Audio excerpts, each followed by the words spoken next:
Walter Scott was born on August 15, 1771. He grew up to become one of the most famous writers in the English language. His name is known all over the world because of the exciting stories he wrote. His books are full of heroes, adventures, and history. They have been read for more than 200 years, and people still enjoy them today. Scott loved telling stories about the past. He wanted to make history come alive. He liked to show how people lived, fought, and loved in earlier times. He was very good at mixing real events with things from his own imagination. This made his stories both interesting and believable.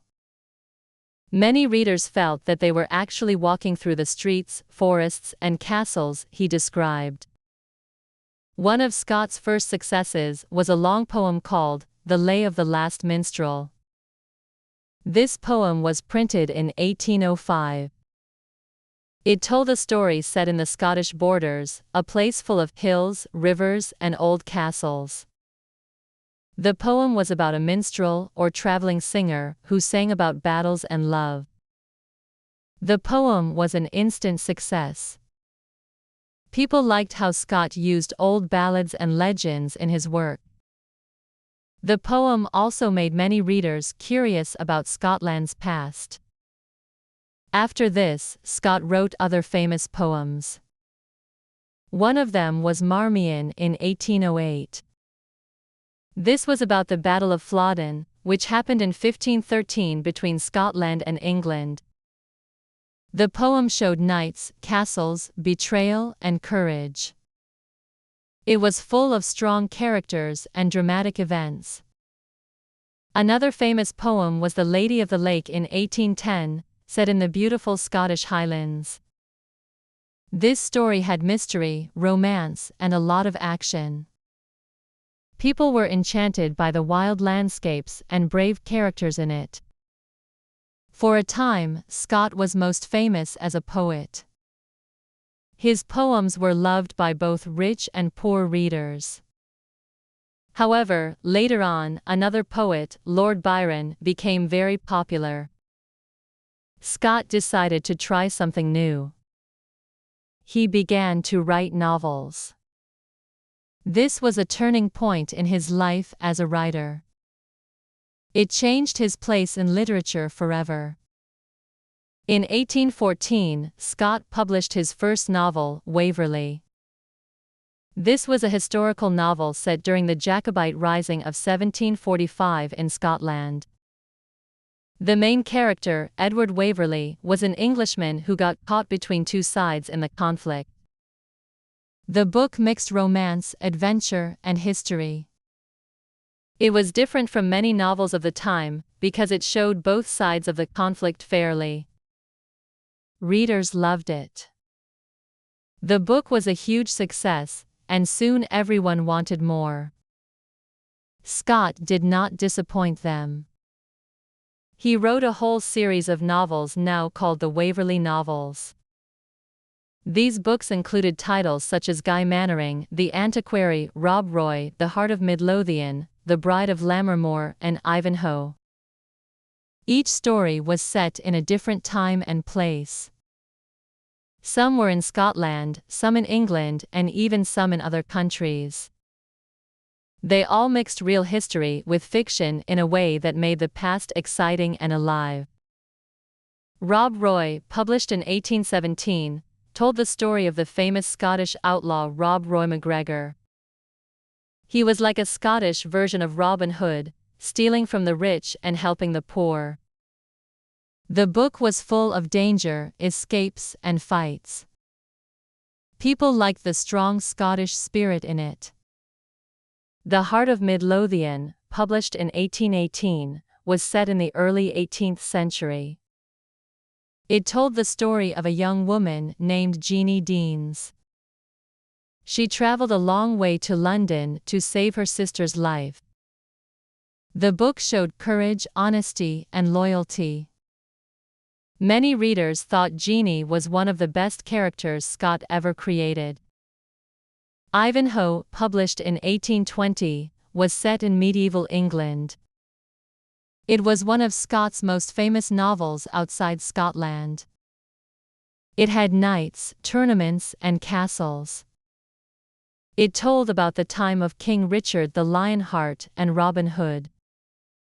The book was full of action and romance, and it became popular in many countries.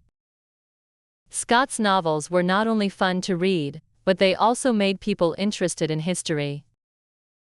Before him, not many writers mixed history and fiction in this way. He made readers want to learn about the real events behind his stories.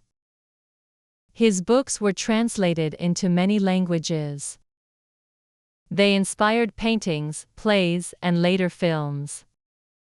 Scott had a gift for describing places. His readers could almost see the green hills, dark forests, and old stone castles. He also made characters that felt real. They had hopes, fears, and dreams. They made mistakes and sometimes failed, but they kept going. This made them memorable. Another thing that made Scott special was that he respected the past.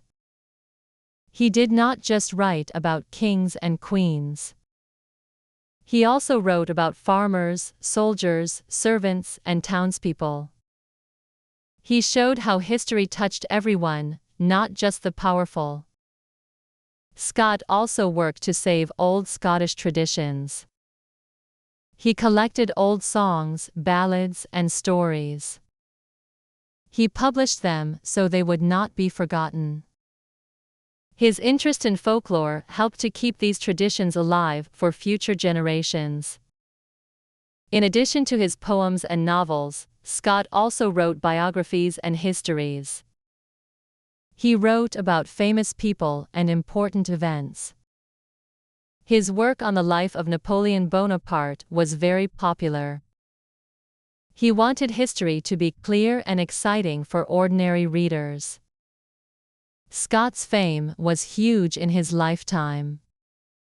People came from far away to see him and to visit the places he wrote about. His name became linked with Scotland itself. Tourists visited the Highlands and the borders because of his books. Many still do today.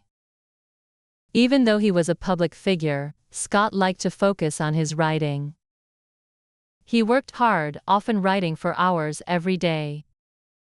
His books were long, detailed, and carefully planned. He wanted them to be both entertaining and truthful to the spirit of history. Scott's influence on literature was great. Many later writers were inspired by him. His style of historical fiction was copied by authors in many countries.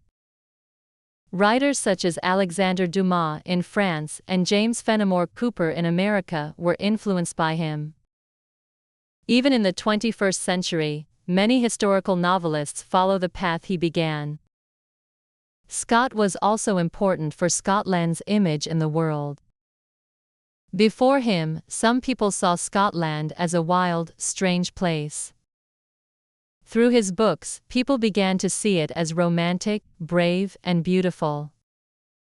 The Highlands, with their mountains and lochs, became a symbol of freedom and heroism. Ivanhoe in particular had a big effect on how people imagined the Middle Ages. Many of the ideas we now have about knights, tournaments, and chivalry were popularized by this novel. Scott's vision of the past mixed reality with romance, and it has shaped the way we picture history. Some of Scott's later novels included Kenilworth, the Pirate, The Fortunes of Nigel, and Peveril of the Peak. He set these in different times and places, but each kept his style of rich description and historical detail.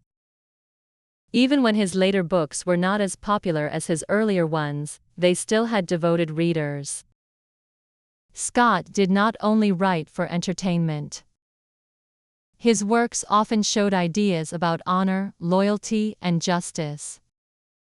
He liked to explore how individuals could make difficult choices in times of change. His characters often had to choose between personal happiness and duty. Walter Scott's birthday, August 15, 1771, is still remembered today. In Scotland and beyond, readers celebrate his works. His stories have been printed in countless editions.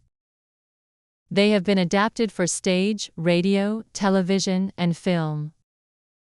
Many people first meet his work through these adaptations before reading the original books.